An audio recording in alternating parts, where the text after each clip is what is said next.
Spoiler alert before we get into the video review proper.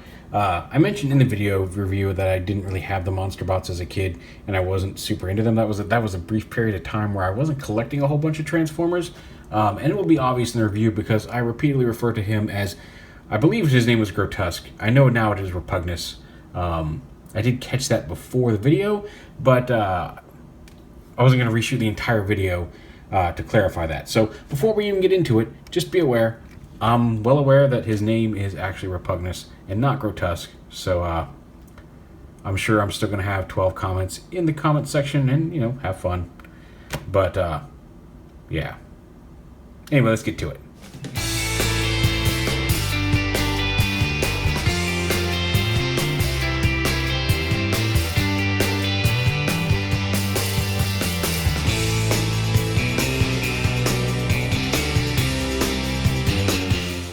Alright, here is the video review for FansHobby MB-02 MEGATOOTH. MEGATOOTH. AKA their version of Grotesque.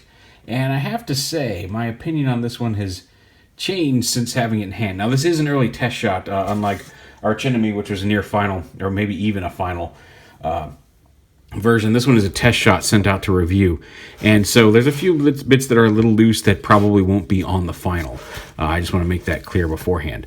But yeah, at first I wasn't sure about this guy. And I'm still a little curious. I don't know that this necessarily fills a niche that was needed, but I will say that despite some of my initial, I don't know what this is about. I know Grotesque, but I never really got into the monster bots growing up. I don't think I had any. But the more I mess with him and pose him a little bit, the more I'm kind of digging this weird ant bug creature mode. I really am kind of having fun with it. He's kind of cute.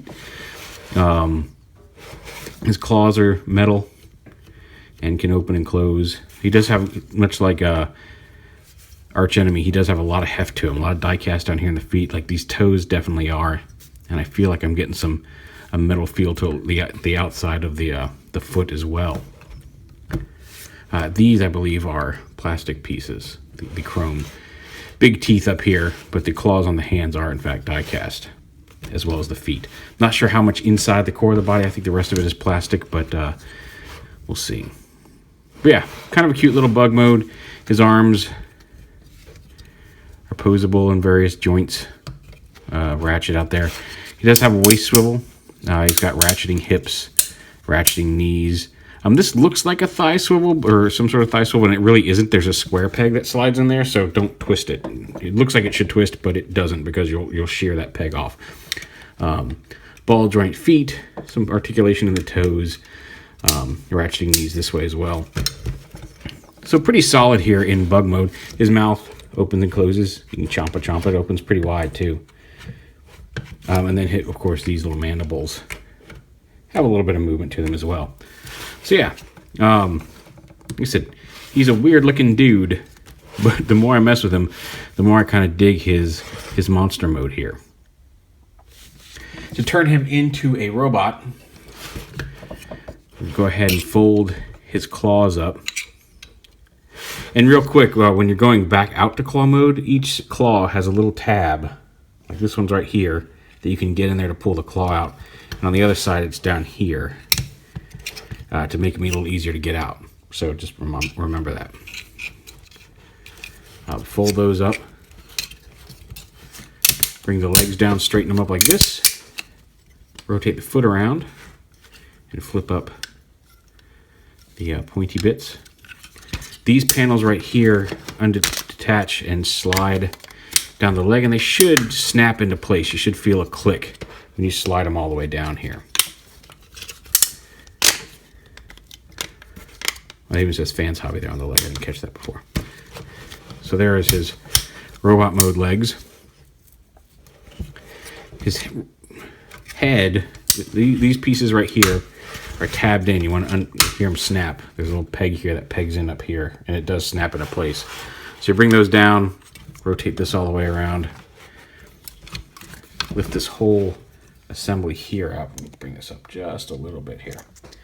This whole assembly rotates up like this.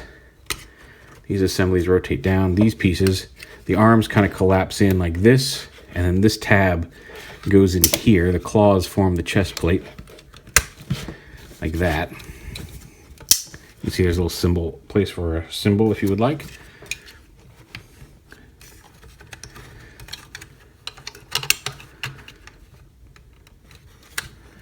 I'll collapse the arm in, peg it onto there. There we go.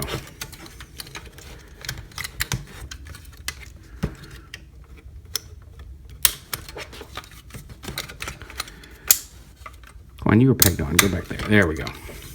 Bring his head up. These peg in. You can see now they snap in up here. The arms come down. Bring the forearms down. Rotate them around. This piece flips up on the back of the head, and this whole assembly kind of collapses up to form more of a backpack.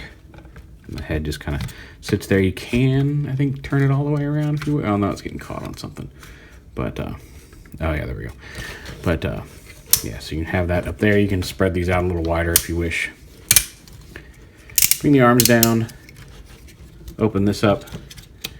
Flip out his fists.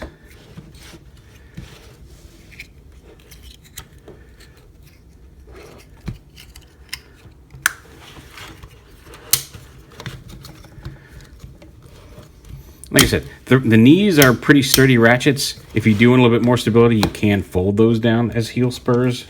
These little things right here. But he is actually pretty sturdy even without doing so. He does have a pistol, which is right here. And again, it's got a little groove there on the back. So you just open up his fingers. And again, just like Arch Nemesis or Arch Enemy, he's got one joint, well, technically two joints there on the first finger. And then the last three fingers are one solid piece, but they are articulated. And slide his weapon in, have him hold it. And there he is in robot mode.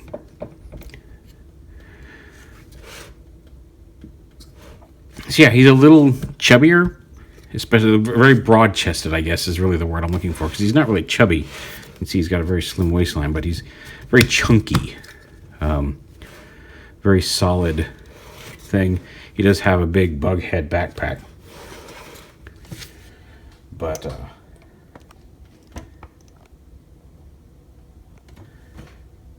yeah, there he is. MEGATOOTH, aka Grotesque. He's got a ball-jointed neck, so he can look up and down and around a little bit. Ratcheting shoulders, at least front to back, and then a hinge out to the side. Does have a bicep swivel, dual hinged elbows, which, as you can hear, ratchet both at the lower joint and at the upper joint. So very solid elbows. Ratcheting waist, ratcheting hips in both directions, thigh swivel, ratcheting knees, although again, they're dual hinge knees. The foot spikes may get in your way a little bit, but you can get a pretty decent range of motion out of the knee there as well. And foot-wise, since you just turned him around, he's got the same articulation of the foot. He's got the ball joint there. There's also a hinge that I meant to show off in monster mode, but there's a hinge here as well, right above the ankle, that allows the foot to rotate like that. Let me drop his gun. So yeah, pretty posable, pretty big. Like I said, the design of his robot mode looks a little odd. He just looks very much broader than I imagined Grotesque, or at least I remember Grotesque, the toy. But his monster mode has really kind of grown on me. So we'll see. But he's solidly put together. So if you're into the monster bots, there you go. And again, just real quick to show a brief size comparison, here he is with MP10. So he is quite large. He's not a tiny toy, and he's got the heft to prove it. There's a decent amount of diecast in him. He doesn't seem quite as heavy as Arch Enemy, but he is still pretty hefty. But there it is, FansHobby MB-02 MEGATOOTH.